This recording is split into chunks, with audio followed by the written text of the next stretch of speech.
there's kind of like this balancing act that everyone's trying to make, like between, oh, supporting students that are not performing well in education because we have, I mean, America has an education problem. We're not like pumping out too many great students, if we're being perfectly honest.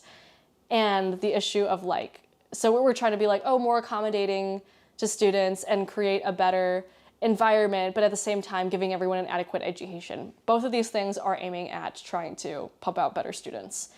And I don't think a lot of my teachers know how to do that.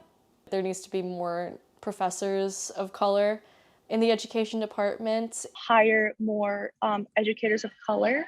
The biggest thing that would get students of color to pursue teaching is having more teachers of color. But of course, that's kind of like a chicken and the egg thing where it's like, if you don't already have these teachers of color, you can't get more of them.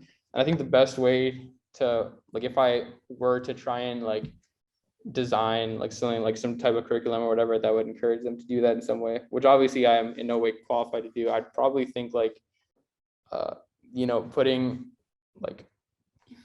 like adolescent people of color in like leadership roles. So like After School Matters is like a pretty great program that like gives people the opportunity to earn some money, but also like have a job.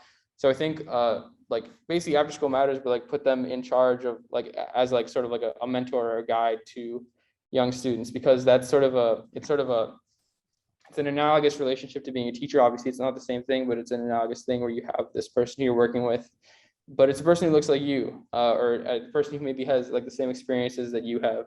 And that might kind of give you the idea of like, like I see him doing a really good job, and I see that he like in some sense maybe has similar experiences to me. Maybe not, maybe we're just only similar on this one kind of imaginary box that we've been placed in because of society, but at the very least, we do have that one similarity. So, and I see him doing this, so maybe that's something that I would want to do. And maybe one avenue to do that would be teaching.